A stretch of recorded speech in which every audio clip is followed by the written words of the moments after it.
Alright guys, welcome back. Today it is the 8th of November 2024. Let's talk about it. Make sure to subscribe, like and comment if you want to see me making 600 today within 7 years. And before we get into that, I stream my daily contents. So if you're curious about how it's actually gonna look, how it's actually gonna work, you can see that on the stream. So make sure to subscribe. So, before we get into it, we have some announcements. The first announcement is that I'm back from holiday and we had some things to set up before we start the daily grind again. One of the things is that I gave a deadline to my real estate agent for November 23rd because there's a lot of maintenance that needs to happen in this home and they have been lacking since March 2024. I gave them deadline. I told them basically like 23rd. I wrote a long list of an email. Um, this is all the mistakes that are at my home. It's been a long time. I'm not being nice anymore. It's an automatic email going to the third party. If you don't want that to happen, make sure to fix everything on November 23rd. First they asked me if that's a threat. I was like, no, it's a threat. It's just a collection of negligence on your side, and you just have to do that because you are not basically falling short. So if you don't do that, I just want to say there's consequences about it. It's cause and effect. It's very simple in nature, and just do it, and then then I can cancel that email. So in the span of 2 hours, I suddenly have 6 appointments to fix all those things in my house.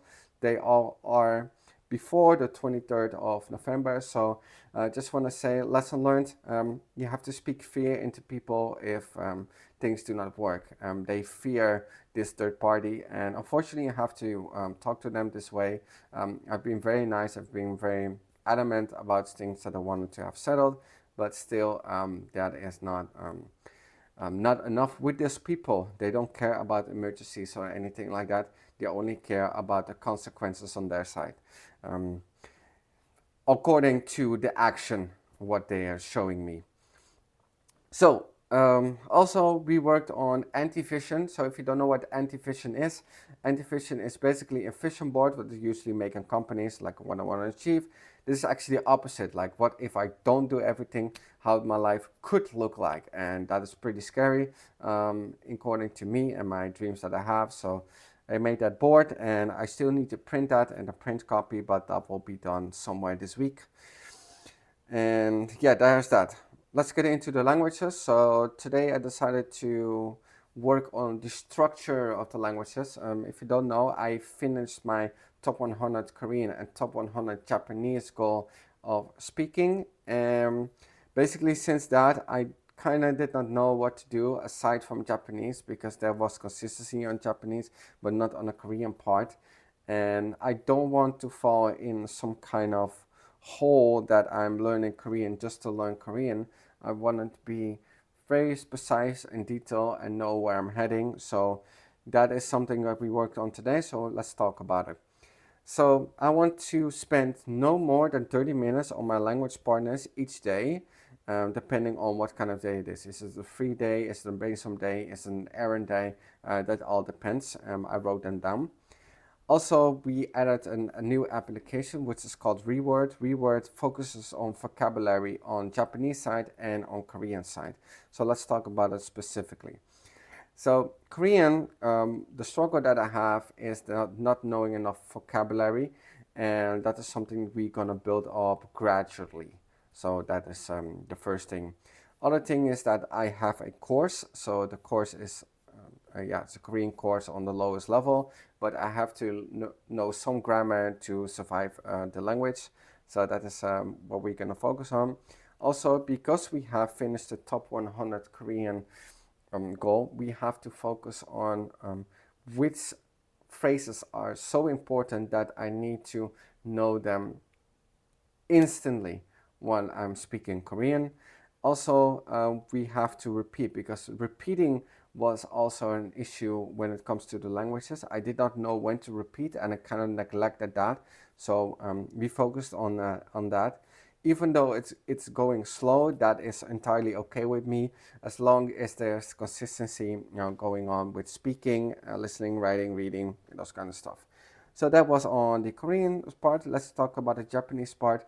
We did successfully learn kanji every day, 3 times a day, which is morning, afternoon, and evening. So that was not necessarily the problem. There is no current course for Japanese because I do not know enough kanji yet. We are 50 kanji in currently right now, but we still need to learn at least 30 kanji to survive a course.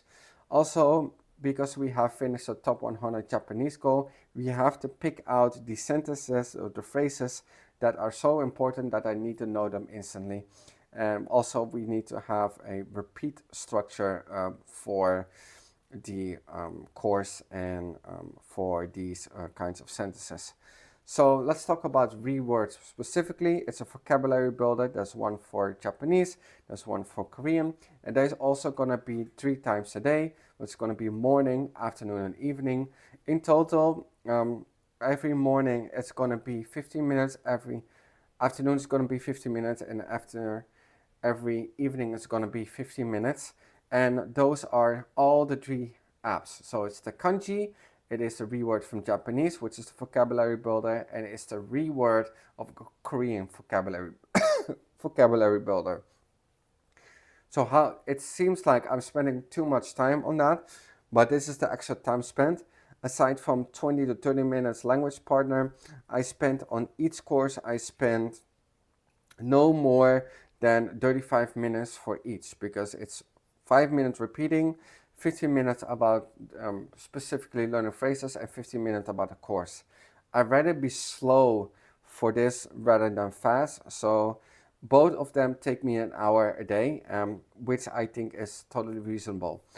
The next thing that I want to focus on the future when it comes to languages, I found a guy on YouTube that I want to reverse engineer on how he is learning emerging and sentence mining and those kinds of stuff. So that is something that we're probably gonna do in December. I just want to be clear. I just want to be clear about what my specific goal of Korean and Japanese are. I want to survive somewhat the language in fluency. I want to can hold a basic conversation. I don't want to be super fluent. I have a super native sound like accent and those kind of stuff. That is definitely not my goal.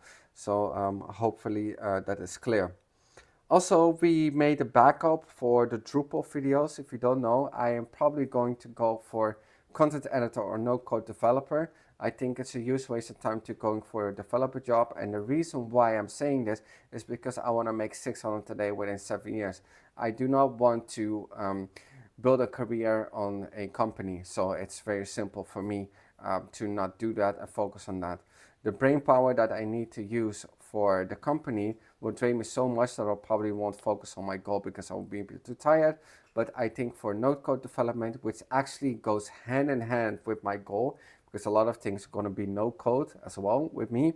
And the content editor will actually learn about managing CMS systems, and it also learns me about marketing and speaking to people when it comes to marketing and sales. So that's why I'm specifically focused on those specific jobs and not going for an intern in Next.js. I'm going for a cool developer job in, I don't know, in my capital city, Amsterdam. I don't give a flying something, really. So there was a lot of talk because there are a lot of changes. So don't expect a stream tomorrow on the 9th of November because a maintenance guy will come and they'll come to fix my internet, because if you have not noticed, I have a lot of streams that my internet connection suddenly drops. There's no particular reason why, and that's why a repair guy will come and see what is actually going on. So yeah, that is it for this video. It was a pretty long video and it was very specific. Yeah, we need to be very specific because that was one of my mistakes that I'm making. I'm focusing on the big part, but the details part were not enough, and that's why I was failing on such parts. Yesterday we also talked about how would I say it best? The effort is not enough that what I want to be. I feel I'm not angry and hungry enough. I'm not sure why that is. People are gonna talk, oh, you're just not passionate enough. It's not about passion for me. I have enough passion. Um, I'm not sure what it is. Maybe it's because I'm tired. Maybe it's because there's a lot of things externally going on that I just feel too tired to work on my other things, and that's why we need to be careful for. And yeah, we'll try to figure it out. So it's a bit of a longer video because we had a lot of changes, and usually I do the dailies, but just because I came back from the holiday, we try to focus on getting back better into the grind. So yeah, there you have it. Make sure to subscribe, like, and comment if you want to see me making 600 today within 7 years. And I will see you on to the next one.